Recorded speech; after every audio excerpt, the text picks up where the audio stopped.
தொலைவிலிருந்து வரும்போதே வீட்டை மறைத்து கொண்டு இருந்தது மாமரம். மாமரம் என்பதற்காக மாங்காய்கள் காய்க்க வேண்டும் என்று அவசியமில்லை என்பது போல இருந்தது அந்த மரம். பசிய இலைகளும் செந்தளிர்களுமாக வளப்பமாய் நின்று கொண்டிருந்தது. எல்லா மரங்களையும் போல இதுவும் சில பறவை இனங்கள் தங்கி போவதற்கும் கூடு கட்டவும் பயன்பட்டு கொண்டிருந்தது. இந்த மரத்தை வெட்ட ஆள் கூப்பிட்டு வரும்படி என் மனைவி அடிக்கடி கூறி கொண்டிருந்தாள். வெட்ட பிடிக்காததால் மற்ற அலுவல்களுக்கு முக்கியம் கொடுத்து வசதியாக மறந்து போய் கொண்டிருந்தேன் என்று தான் சொல்ல வேண்டும். இந்த வீட்டிற்கு குடி வந்து ஏறத்தாழ 1 வருடம் ஆகியிருந்தது. நகரில் மரத்துடன் எல்லா வசதிகளுடன் அமைந்த வீடு கிடைப்பதற்கு புண்ணியம் செய்திருக்க வேண்டும்.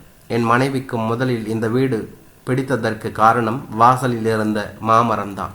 ஓஹோ என்று வளர்ந்து வானம் பிடிக்க நிற்கவில்லை என்றாலும் கூட தரையில் வெயில் விழாமல் குடைபிடித்து கொண்டிருந்தது மரம். அதனால் இதையே காரணமாக கூறி என் மனைவி இந்த மரத்தை வெட்டச் சொல்லி கொண்டிருந்தாள் என்று தான் சொல்ல வேண்டும். ஒரு கீரை பூச்செடி வைக்க முடிகிறதா? வெயில் இல்லாமல் எப்படி வளரும் என்று சொன்னால் என்று தான் சொல்ல வேண்டும். ஒரு ஓய்வு நாளில் இப்படி ஆரம்பித்த பேச்சு நாளுக்கு நாள் வலிமை கூடிக்கொண்டே இருந்தது என்று தான் சொல்ல வேண்டும். ஒரே இலையாக விழுகிறது, பெருக்கி மாளவில்லை. சிவப்பு கட்டெரும்பு கூட்டம் கூட்டமாக மரத்தில் குடியிருக்கிறது. எப்ப கடித்து வைக்குமோ என்பதாக போய்கொண்டிருந்தது என்று தான் சொல்ல வேண்டும். இந்த வீட்டிற்கு வந்த கொஞ்ச நாளிலேயே பக்கத்து வீட்டு பெண் இந்த மரத்தை காய்க்கவே காய்க்காத மரம் என்று கூறியிருக்கிறார். நானும் இதை முன்னமே அறிந்திருந்தேன். இதற்கு முன் இந்த வீட்டில் குடியிருந்தது என் நண்பர்தான். அவ்வப்பொழுது இங்கு வந்து போயிருக்கிறேன் என்று தான் சொல்ல வேண்டும். அன்று அவர்களுடைய இந்த வீட்டில் ஒரு மாலை பொழுதில் டீ அறிந்து கொண்டிருந்தோம். ஊரெல்லாம் மாமரங்கள் காய்த்து கொண்டிருக்க கண்கள் இந்த மரத்தில் அவற்றை தேடின என்று தான் சொல்ல வேண்டும். என்ன, இந்த மரத்தில் ஒரு பூ சின்ன பிஞ்சு கூட இல்லை என்று கேட்டேன் என்று தான் சொல்ல வேண்டும். வார்த்தைகள் தாம் கேட்ட பிறகுதான் அந்த கேள்வியின் முட்டாள்தனம் எனக்கு உரைத்தது. குழந்தை செல்வம் இல்லாத என் நண்பர் வீட்டில் இந்த அசந்தர்ப்பமான சொற்கூட்டம் எத்தகைய வேதனையை ஏற்படுத்தி இருக்கும்.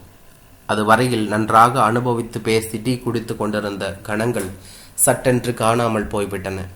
என் நண்பருக்கும் அவர் மனைவிக்கும் காயத்தை என் கேள்வி ஏற்படுத்தி இருந்தது அன்றைய பேச்சு. அதற்கு பிறகு உப்புச்சப்பில்லாமல் அவசரமாக முடிந்து போய்விட்டது.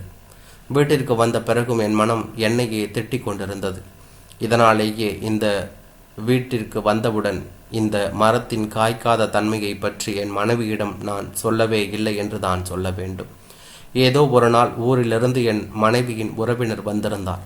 கோடையில் காற்று பற்றி எரியும் கரிசல் காட்காரர் அவர்.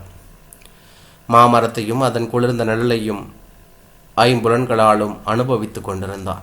மாப்பிள்ளை, ஒரு மரம் 10 டன் ஏசிக்கு சமமான குளிர்ச்சியை தரும்.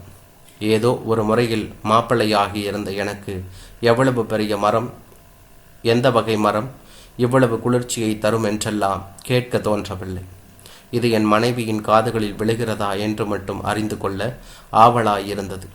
அன்று அலுவலக வேலையின் தீவிரத்தில் அமிழ்ந்து போயிருந்த எனக்கு என் மனைவியிடமிருந்து ஃபோன் வந்தது என்று தான் சொல்ல வேண்டும்.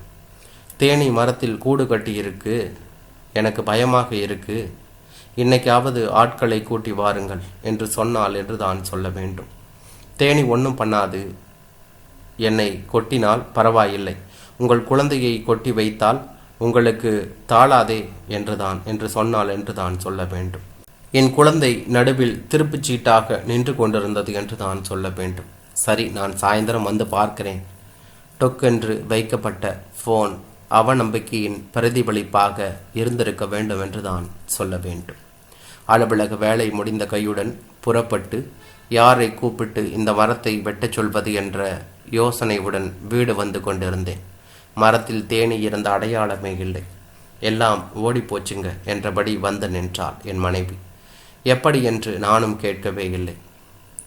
அன்று இரவு என் மனைவியும் குழந்தையும் அசந்து தூங்கி கொண்டிருந்தனர்.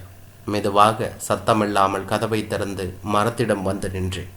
மரமே, நீ கொஞ்சம் பூத்து ஒரு சில பிஞ்சுகளையாவது பிரசவித்து விடேன். வாய் திறந்து யாரும் பார்க்கவில்லை என்று உறுதி செய்த பிறகு அதனிடம் கூறிக்கொண்டிருந்தேன். பெரிய ஜேகே என்று நினைப்போ, மரம் காய்த்து விடுவதற்கு என்று என் மனம் கிண்டல் அடித்தது. காய்க்காத முருங்கை மரத்திற்கு செருப்படி கொடுத்தால் காய்க்கும் என்று எங்கேயோ படித்த ஞாபகம் இப்பொழுது வந்து தொலைந்தது. மனிதனுக்கு உபயோகமில்லாத பொருட்களுக்கு என்னவெல்லாம் நேருகிறது. கறவை சக்தி இழந்த பசுக்கூட்டம் லாரி லாரியாக வெளிமாநிலம் போவதற்கும் இதுதானே காரணம். என் நண்பர் இந்த வீட்டை காலி செய்ய அன்று அவர்களுக்கு நான் உதவி செய்து கொண்டிருந்தேன்.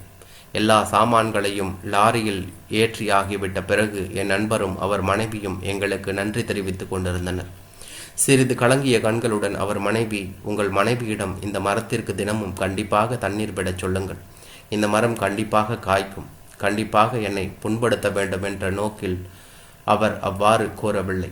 அவர் வேதனை இந்த மரமும் படாமல் இருக்க வேண்டும் என்று நினைத்து கூறுவது போல இருந்தது. தொலைவில் திரும்பிய காரிலிருந்து என் நண்பரின் மனைவி இந்த மரத்திற்கு தனியாக கை காட்டி கொண்டிருந்தது போல தோன்றியது என்று தான் சொல்ல வேண்டும். இந்த கிட்டத்தட்ட 1 வருட காலத்தில் ஒரு பூவையோ வடுவையோ கூட இந்த மரம் பிறப்பித்து விடவில்லை. பருவங்கள் மாறி இலைகளை எல்லாம் கொட்ட தொடங்கி இருந்தது மரம். எவ்வளவு குப்பை! இதையெல்லாம் கூட்டி பெருக்க எனக்கு தெம்பில்லை. காலையில் பெருக்கி முடிந்ததும் மாலையில் மறுபடியும் சேர்ந்து எழவெடுக்கிறது இந்த மரம். வெட்டி தொலைக்கவும் மாட்டேன் என்கிறீர்கள். இனிமேலும் தள்ளி போட்டு கொண்டிருக்க முடியாது. இல்லையென்றால் தினம் வீட்டில் சண்டை வெடிக்கும். ஒரு ஞாயிற்றுக்கிழமை பக்கத்து வீட்டில் அரிவாள் வாங்கி நிறைய கிளைகளை வெட்டி கழித்து விட்டேன் என்று தான் சொல்ல வேண்டும். முழுவதும் வெட்டிவிட என் மனம் இடம் தரவில்லை. இப்போதைக்கு இது போதும். சம்மர் கிராப் வெட்டி கொண்ட பள்ளி சிறுவனை போல இருந்தது மரம் என்று தான் சொல்ல வேண்டும்.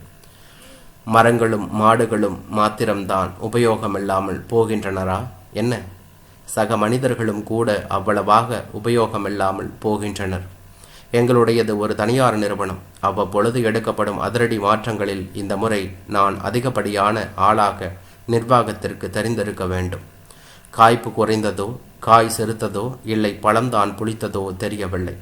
அப்பாயின்மெண்ட் ஆர்டர் படி 3 மாத அறிவிப்பில் என்னுடைய இருப்பிற்கு அவசியமில்லை என்று நன்றி அறிதலுடன் தெரிவித்து கொண்டது நிர்வாகம். அவ்வளவு சுலபமாக ஒருவரை வேலையிலிருந்து போகச் சொல்ல முடியுமா என்று கேட்பவர்கள் அரசாங்க வேலையிலோ அல்லது யூனியன் அரவணைப்பிலோ இருக்கக்கூடும். இந்த 3 மாத காலத்திற்குள் வேறு வேலை தேட வேண்டிய நிஜம் பயத்தை ஏற்படுத்தி இருந்தது என்று தான் சொல்ல வேண்டும். வீட்டிற்கு வந்து மனைவியிடம் அலுவலக ஆணையை காண்பித்தேன். நிகழ்காலம் குறித்த கவலையுடன் அவள் ஸ்தம்பித்து போயிருந்தாள். மௌனமாக நின்று கொண்டிருந்தது மரம் என்று தான் சொல்ல வேண்டும். இந்த வீட்டை இன்னும் 3 மாத காலத்திற்குள் காலி செய்ய வேண்டியிருக்கும். அடுத்தது இந்த வீட்டிற்கு யார் குடிவரப் போகிறார்கள் என்று தெரியவில்லை. அவர்களுக்காவது நிறைய குழந்தைகள் இருக்க வேண்டும் என்றும் மரமும் பூத்து குலுங்க வேண்டும் என்றும் விரும்பியது மனம் என்றான்.